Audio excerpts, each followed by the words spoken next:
Fala pessoal, beleza? Tô começando essa série aqui no canal para falar um pouco sobre como se preparar para entrevistas técnicas para essas grandes empresas conhecidas como Big Tech Companies, né? Tem um acrônimo famoso para representar, né, para se referir a essas empresas, que é o acrônimo FANG, né?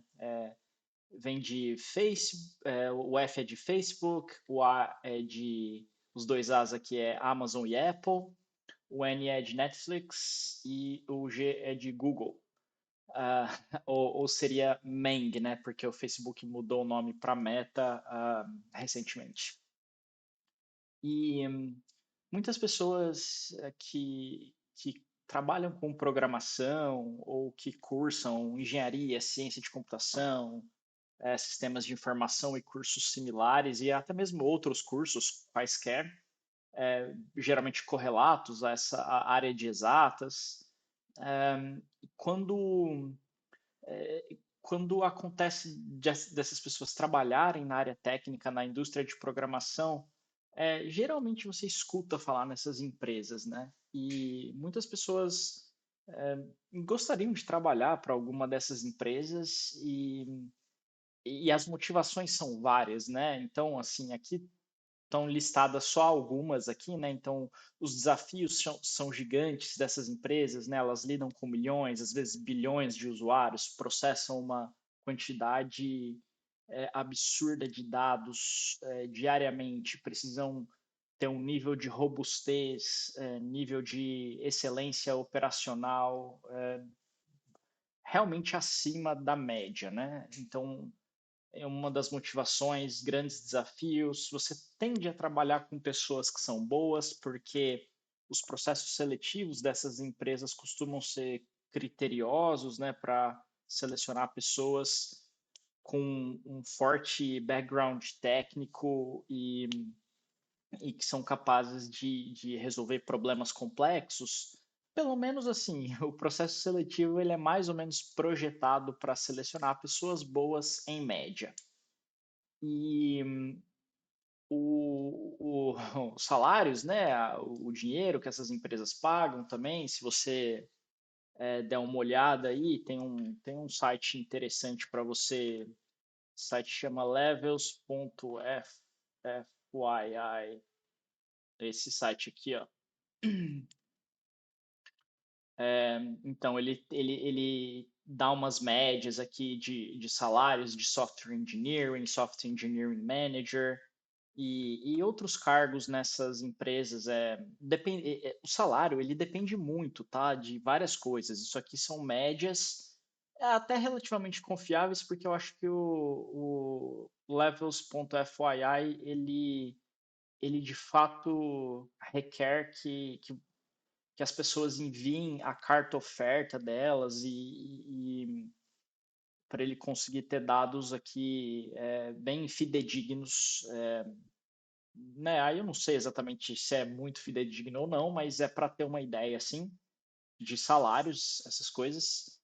E também são empresas que são interessantes para você ter no currículo. Você acaba, se entrar para alguma delas e colocar isso no currículo, pode ser que isso chame a atenção de outras empresas, caso você queira trabalhar.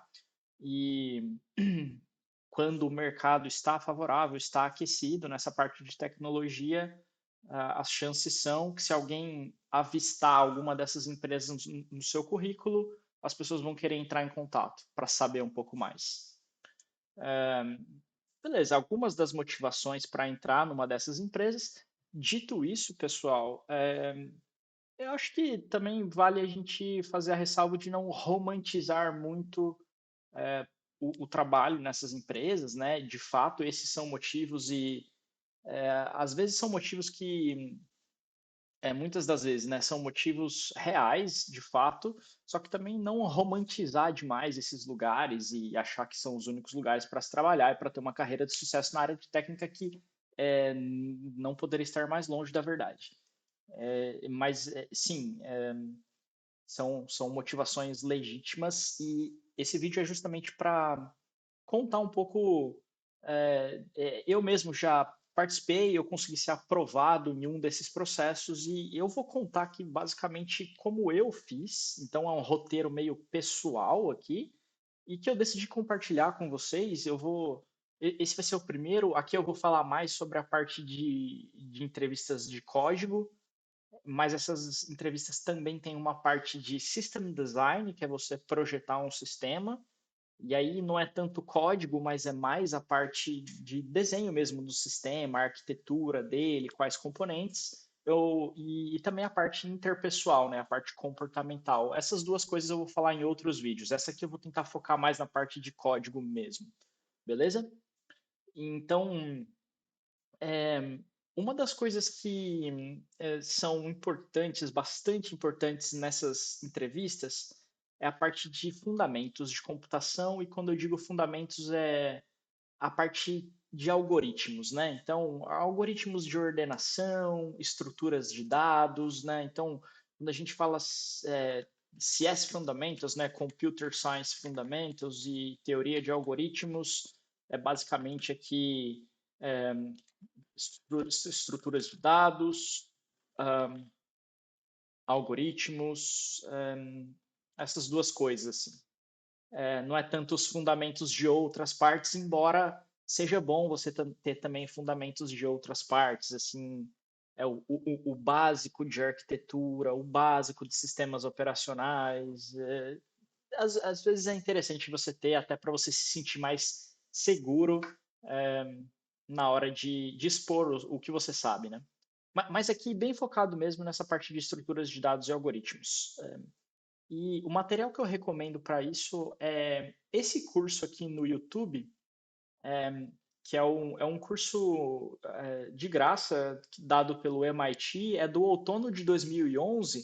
Então, assim, eles já até publicaram versões mais novas desse curso aqui, só que eu gostei bastante. Foi essa do outono de 2011 que eu usei para me preparar para as minhas entrevistas, eu achei muito legal. É bem organizadinho aqui, é uma playlist com todos esses vídeos aqui. Então, para você que teve aula de algoritmos, de estrutura de dados na faculdade, e já às vezes já saiu faz um tempo da faculdade, ou mesmo faz pouco tempo e gostaria de recapitular esses temas, dar uma tirar a poeira aí, né, do conhecimento de estruturas de algoritmos, esse curso é muito legal. O problema, assim, é que ele é em inglês, né? Então, às vezes dá até para você ligar aquele caption automático do vídeo e que pelo menos ele vai escrever o que a pessoa está falando, que ajuda a entender aquelas pessoas que têm um pouco de dificuldade de entender o inglês, tal. Mas assim, se você tem, né, alguma teve as condições necessárias, as condições possíveis de estudar inglês e consegue entender, é um material que eu definitivamente recomendaria consumir para melhorar essa parte de estruturas de dados e algoritmos. Então, assim, é isso. Essas empresas, isso, e acho que compensa falar do inglês em si, né? Essas empresas, não, elas são quase todas elas de matriz americana, né? Então o inglês acaba sendo importante para elas. Algumas, às vezes, nem vão cobrar inglês tanto no processo seletivo, dependendo da origem do candidato, né? Se for um candidato que ah, ele vem, né, de uma origem que não teve tanta oportunidade de estudar inglês, tal. Algumas dessas empresas levam bastante isso em consideração e nem cobram inglês durante o processo seletivo. Eu não sei exatamente o quão padrão é isso, mas eu sei de empresas que fazem isso. E beleza.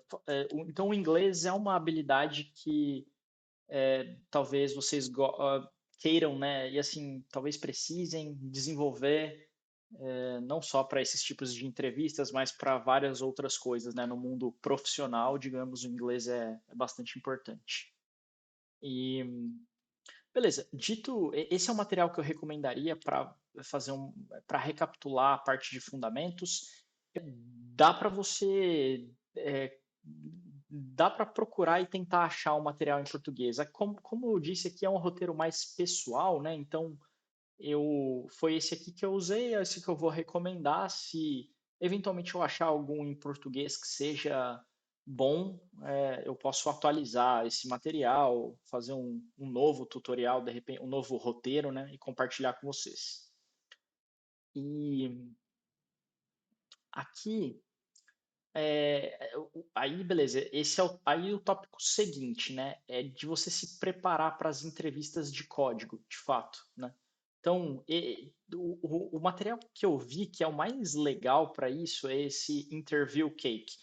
Viu, pessoal, não tenho nenhuma parceria com nenhum dessas plataformas, desses sites aqui, então eu estou indicando realmente porque na minha preparação eu usei e funcionou bem. Lógico que eu já tinha um fundamento pelo fato de ter cursado uma universidade que tocava bastante nesses pontos aqui, mas eu senti que o Interview Cake ele é um material de uma qualidade bem acima da média, assim. É muito legal. Essa é a carinha dele aqui. Novamente, ele é em inglês e ele você consegue se inscrever aqui na newsletter dele e ele vai te mandando e-mails com as questões que ele usa. Ele tem um set bom de questões. O interessante desse cara aqui é que ele tem várias questões que cobrem diferentes tópicos com uma qualidade muito boa. E tem toda essa parte de dicas de entrevistas e tal. Novamente, a maioria dos materiais que eu vou recomendar aqui são em inglês. Na verdade, acho que todos. Mas para quem tem, de novo, para quem consegue assimilar o inglês, consegue pelo menos ter um nível de leitura básico ali para intermediário, eu acho que consegue navegar por esses materiais com calma ali, de repente até pedindo ajuda para algum colega, tal. Eu penso ser possível.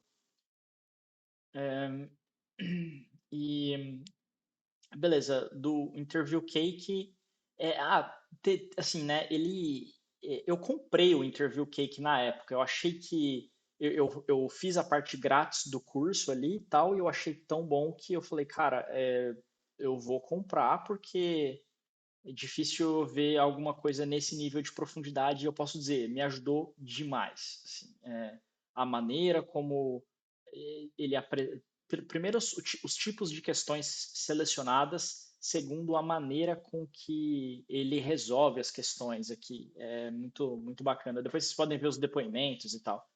De novo, eu não tenho nenhuma parceria aqui com essas plataformas, então fica a dica aí.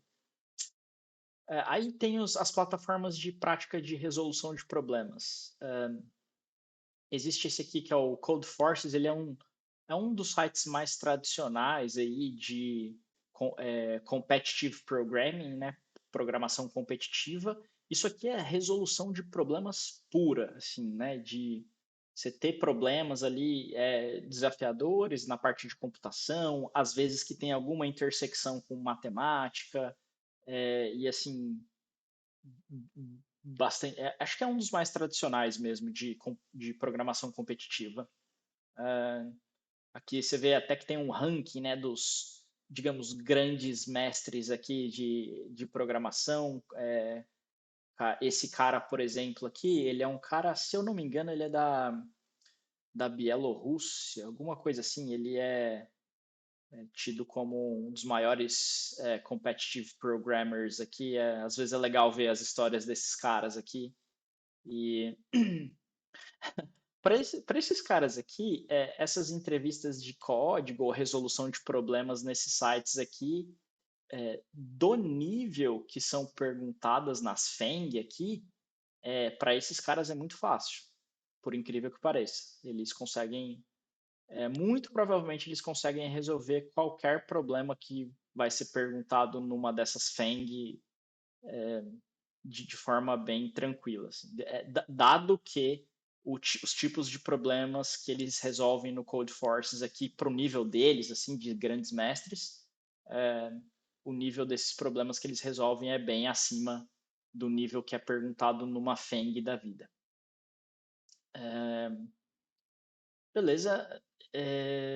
Tem o Codeforces, tem esse outro carinha que chama LeetCode aqui. Eu usei pouco o LeetCode.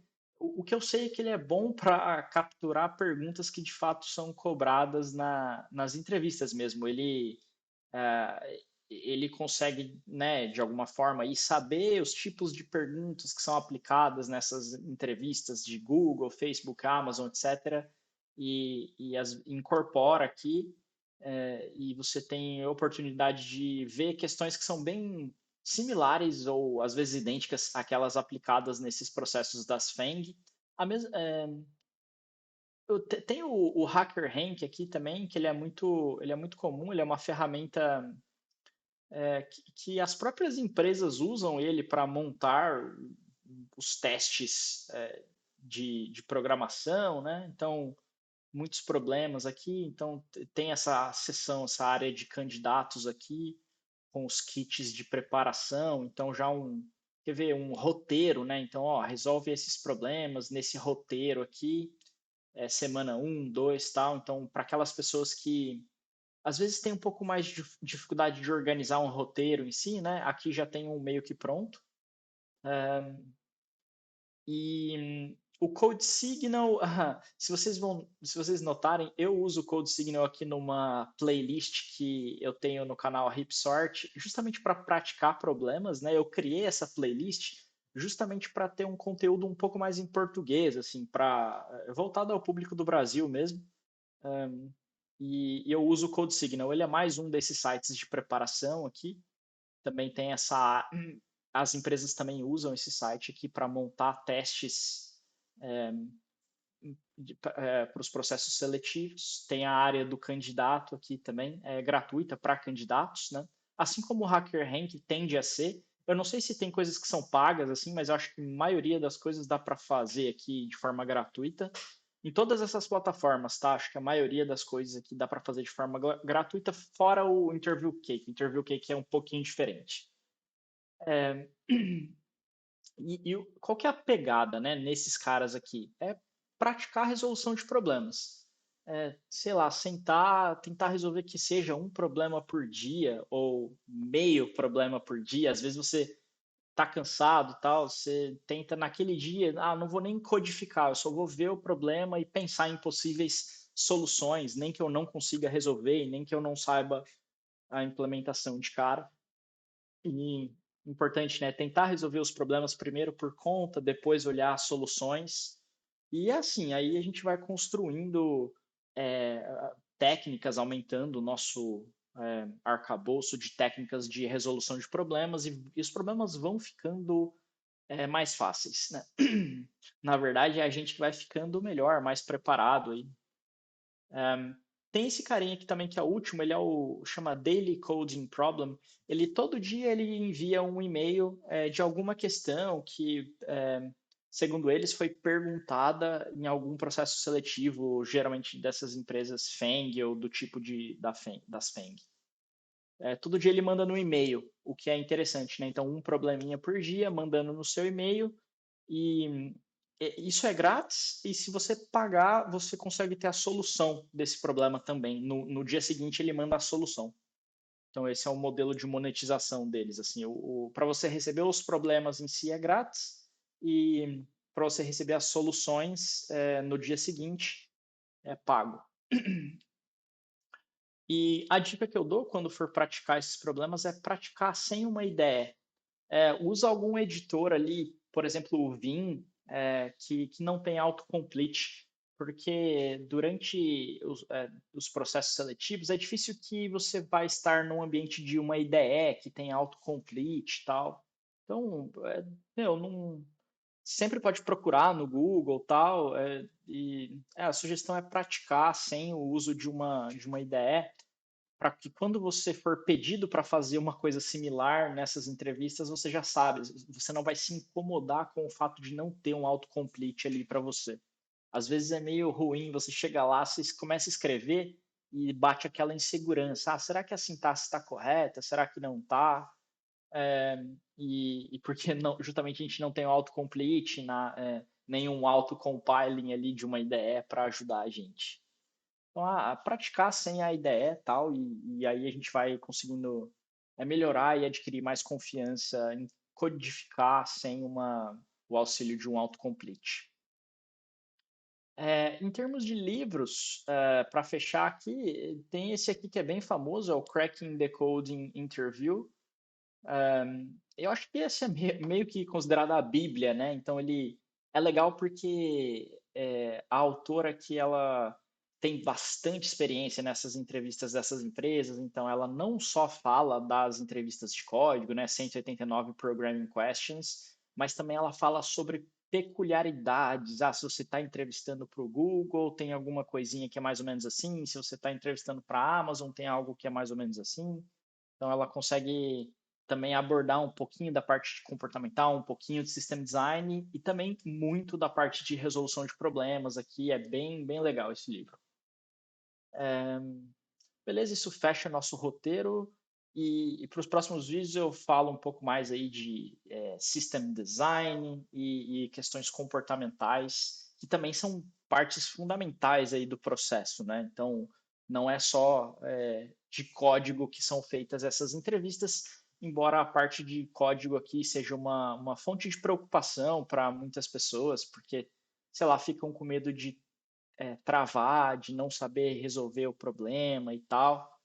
E, mas é isso, tá? Quanto mais você se expor a esses materiais de estudo aqui um pouquinho por dia, e com o tempo, assim, algumas semanas, alguns meses, você consegue construir ficar bem sólido aí, ficar muito mais preparado para responder, e ainda mais com a ajuda do entrevistador durante a entrevista, você enfim, só boas coisas acontecerão assim nessas entrevistas se a gente se dedicar, né, um tempo aí por dia para se preparar. E acredito que esses sejam bons pointers aí, né? Como eu disse, tem essa desvantagem de serem materiais totalmente em inglês, né? Até por isso eu criei o Ripsort para a gente tentar ter um material mais em português mesmo. Embora vocês veem que eu sempre tento escrever em inglês, pelo menos, até para forçar aqui a gente a ir pensando um pouco e se familiarizando com o inglês. Beleza? É isso, pessoal. Qualquer dúvida, deixem aí nos comentários e beleza, dá um alô se vocês gostam desse tipo de conteúdo aqui. E não se esqueçam de ver a playlist que eu tenho sobre resolução de problemas. Por enquanto ela ainda está no básico ali, eu estou usando o Code Signal e tem aí os vídeos no canal. Valeu, abraço!